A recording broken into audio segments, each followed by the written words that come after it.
Now to an NBC 15 News reality check. Overgrown grass, standing water, muddy splotches. Hardly a fitting resting place for loved ones. The conditions at this forgotten cemetery made even worse by the fact that several people cannot even find their relatives' grave sites. NBC 15's Rachael Wilkerson has spent months investigating the conditions at Prichard Memorial Cemetery.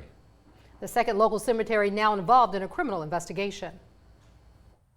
Kim and Greg, this cemetery is entirely different. More and more concerned families have reached out to me, all with the same problem.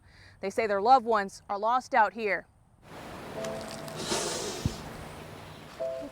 It hurts for somebody to even do her like that, honestly. She don't deserve it. Loving mother Latanja Powell. That's my twin. Was her daughter Nakia Powell's best friend, her superhero. She lit up the room with her presence. But Nakia suffers every day since she lost her mother in January 2018. She can't visit her mother's grave because no one knows where she's buried at Prichard Memorial Cemetery. The family put this garden gate around an area they believe is close to Latanja's final resting place. And we don't know we talking to our mother or we talking to her company. Like, we don't know who we talking with.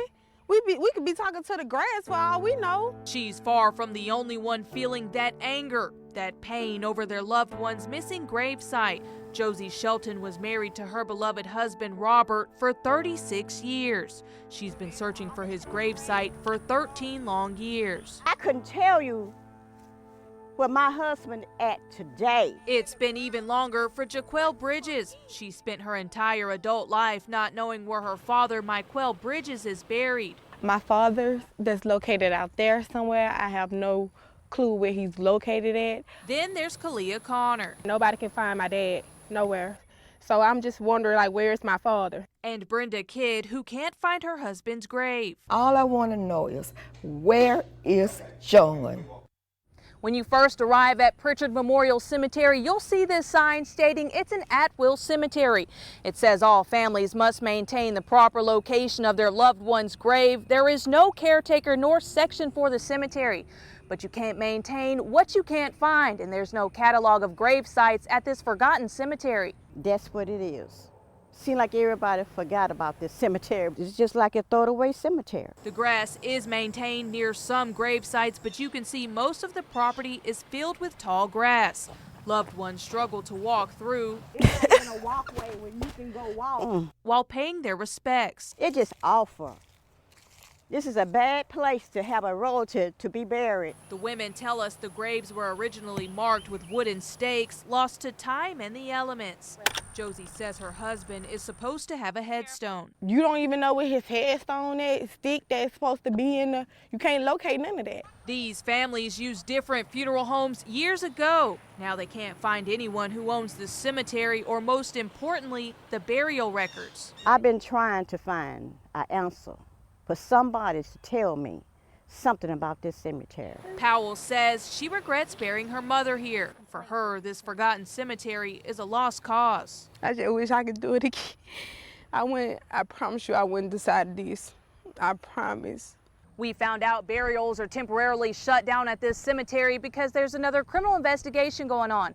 We'll tell you why in tomorrow's edition of The Forgotten Cemetery on NBC 15 News at 5. Reporting in Prichard, I'm Rachael Wilkerson, NBC 15 News. Well, tonight, an exclusive NBC 15 reality check. Decades of unmarked graves. Questions of where loved ones are buried, and now an active criminal investigation at Prichard Memorial Cemetery. NBC 15's Rachael Wilkerson is uncovering the secrets of the forgotten cemetery. Kim and Greg, we were brought here by several complaints from families that they can't find their loved ones' grave sites. When we started investigating, we discovered that many of these graves should not be here. What you've got is 1 and 2. Nobody had ever come in to assess it as a cemetery. NBC 15 dug through records and discovered that legally Prichard Memorial Cemetery is broken up into 3 pieces of property. Attorney Tyler Pritchett with the Mobile County Revenue Commission says his records show sections 1 and 2, the front of the property where you enter, were never deemed a cemetery. So all of these years, 1 and 2 was never considered a cemetery. Right. Those pieces have never been to our records owned by a cemetery or deemed to be used as a cemetery. Another clue, these are not cemetery properties. These two pieces of property are taxed. Legal cemeteries are not required to pay property tax. The Revenue Commission says only Section 3 carries the cemetery designation. The third piece of property that you've identified as 3 is a cemetery that we have associated as the owner as Prichard Memorial Cemetery. The Alabama Association of Cemeteries says to bury someone, you have to have approval from your governing entity. In this case, that is the Prichard City Council. But Prichard's Environmental Department says there are no records showing Sections 1 and 2 were ever zoned as a cemetery. Prichard Environmental says that means dozens of loved ones buried in these 2 sections shouldn't be here. It's an upsetting situation for Jaquel Bridges. She's been searching for her father's grave for years. It's sad that you have people that's your family that's buried over here, and it's not even part of a cemetery. And that's very sad. That's disrespectful. NBC 15 made this discovery after Section 1 was purchased in a tax sale by New Birth Community Church a few months ago. The same church, along with its former pastor, Cedric McMillan, were convicted and fined last month for operating another cemetery without a license. That cemetery, Heritage Memorial Gardens, is just feet away from Prichard Memorial Cemetery on the same block. This news of separate properties comes as a surprise for some who have loved ones here. And you know, that is really ridiculous. While this decades-old web is untangled, Prichard Environmental has ordered a temporary stop to all burials here at Prichard Memorial Cemetery. We've uncovered more information about this property, including the arrest of the cemetery's founder. We'll bring you that at 5 o'clock tomorrow on the special reality check on the Forgotten Cemetery. Reporting in Prichard, I'm Rachael Wilkerson, NBC 15 News. Tonight, an NBC 15 exclusive reality check into a forgotten cemetery. Families contacted us because they could not find the grave sites of their loved ones at Prichard Memorial Cemetery. Our investigation discovered only half of the property was ever zoned as cemetery, even though hundreds of people are buried all over the grounds. Tonight, NBC 15's Rachael Wilkerson is uncovering new information. Our investigation revealed the Prichard Memorial property has changed hands several times, leading to today's confusion. Tonight, we're tracing the cemetery back decades to its roots. The name Albert Reese once carried weight in Prichard. Need proof? Here's the road named after him on the northeast side of Prichard. It's the place where Reese made his home. It's where his son Kenneth still lives to this day. I wouldn't want to live nowhere else. Albert Reese was a successful businessman in an era where things weren't easy for an African-American entrepreneur.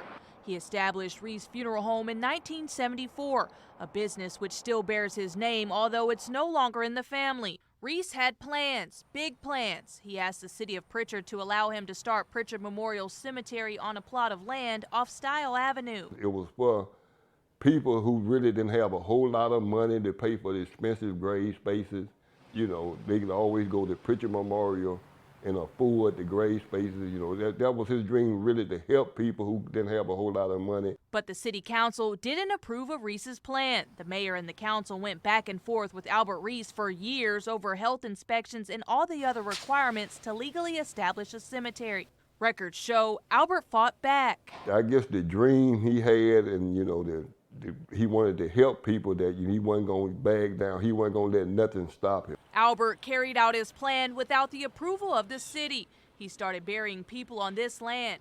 In the 70s, Prichard police arrested Albert Reese, accused him of burying people where he shouldn't. They didn't want him to open a cemetery in that neighborhood. But Albert Reese pressed on. He worked with his business partners to realize his vision for Prichard Memorial Cemetery and eventually received zoning approval.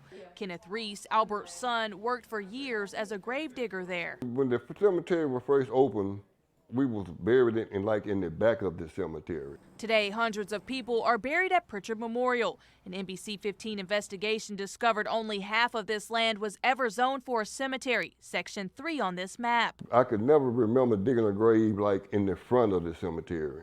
It was always been in the back, and we always provide a grave marker. Today, these front 2 sections of the property contain dozens of graves in areas not zoned as a cemetery. Partial 1 and 2, I don't know anything about that. The city of Prichard has temporarily stopped all burials at Prichard Memorial Cemetery while it tries to figure out who is responsible for all these graves.